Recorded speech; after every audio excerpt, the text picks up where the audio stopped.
15 రోజులకు ఒకసారి 3000, 15 రోజులకు ఒకసారి 3000, ఏదేదో క్రీములు, ఆయింట్మెంట్లు, ఇవి స్నానం చేసి ఇలా చాలా చాలా చెప్పారు.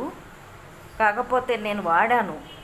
ఆ తర్వాత నాకు ఆలోచన వచ్చింది, నేను కుంకుడుకాయలు ఎలా అయినా అవే కదా వాడేది, ఉసిరికాయ కుంకుడుకాయ చిన్నప్పటి నుంచి వాడతాను కదా.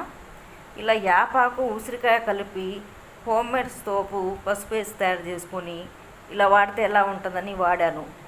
ముందు ఫస్ట్ టైం ఎక్కువగా యాపాకు, కుంకుడుకాయ, ఉసిరికాయ ఎక్కువగా ఘాటుగా వేసి సోప్స్ తయారు చేసుకున్నాం ముందు.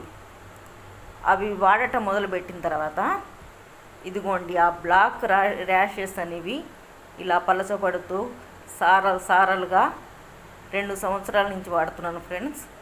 2 సంవత్సరాల నుంచి వాడుతుంటే ఇప్పుడు కొద్దిగా తెల్ల కలరు అక్కడక్కడ ఘాట్స్గా కనబడుతున్నాయి, చూసారా. ఇలా ఇంకొక సంవత్సరం వాడినా కూడా తగ్గుతాయో లేదో తెలీదు. నేను మాత్రం హోమ్మేడ్ సోప్ తయారు చేసుకున్న తర్వాత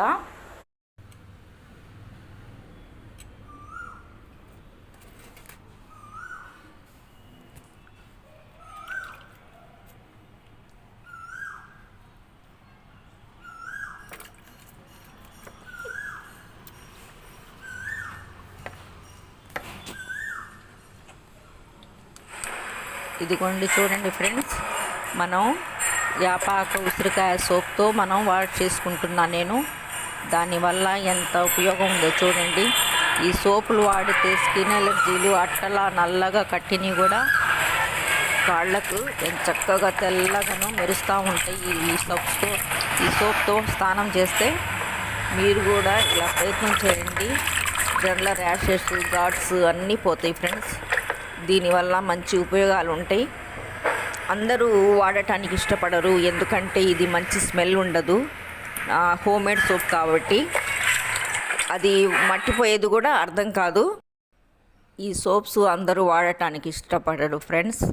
కానీ స్కిన్ ఎలర్జీకి, గాడ్స్ లాగా నల్ల ర్యాషెస్కి అన్నిటికీ ఎంత ఉపయోగపడిందో మీరు కూడా చూశారు కదా.